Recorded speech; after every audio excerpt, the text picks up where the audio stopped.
Well, howdy there, Internet people. It's Bo again. So, today we are going to talk about the math behind midterm elections and why they're a moment for one party to come out on top if they put forth the effort. Midterm elections present an opportunity to shore up support, to gain seats, even in districts that are gerrymandered. And we're going to go over the math on how this works today.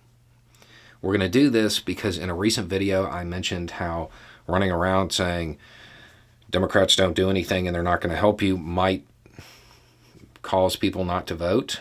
And some people had an issue with this. I'm going to show why reducing voter turnout during midterms is bad. Okay.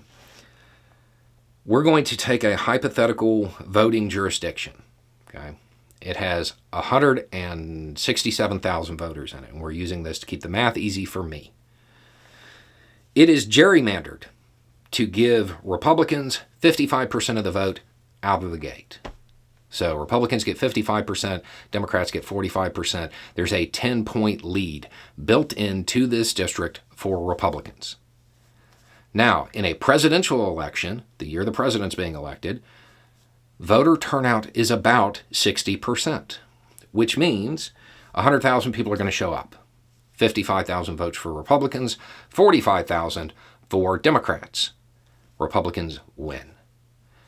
In a midterm election, voter turnout drops to 40%, about, which means 55% to Republicans becomes 36,700.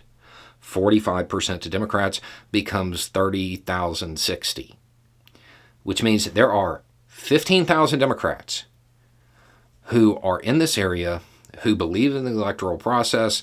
They do vote, they just don't vote in the midterms. 15,000. What happens if Democrats just get half of them to show up? Just half. They win. They win the election.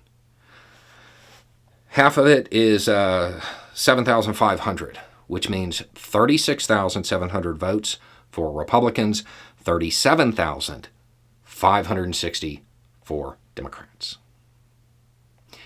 This is in a district with a built-in lead for Republicans of 10 points. That's why it's probably not a great idea to run around and do this right now. Now, you may think that the Democratic Party is not great, but they might hold the line, right? There are a whole bunch of people who are going to have their rights on the line. And this midterm election is going to have a whole lot to do with whether or not they get to keep them. So even if you are somebody who, for whatever reason, doesn't vote, maybe right now just become a little scarce. Don't tell people not to do it. There are people who are going to be in harm's way. And this election is going to have a lot to do with whether or not they lose their rights, whether or not freedoms that they have enjoyed get taken away. The midterm election is a moment where Democrats can come out ahead. All they have to do is to get their voters to show up in higher numbers. And it's easier to do in the midterms because voter turnout is less. So they have to overcome a smaller number. Even in a jurisdiction that has a 10-point lead built in for Republicans, Democrats can win in the midterms. That's why right now both sides are the same rhetoric and everything. It's very self-defeating. The people who you may say that you're an ally to are going to need this electoral process that you're undermining. Don't do it. Don't do it. You may hold that view. You may say it's worthless, it's pointless. That may be the way you look at it. And that's fine.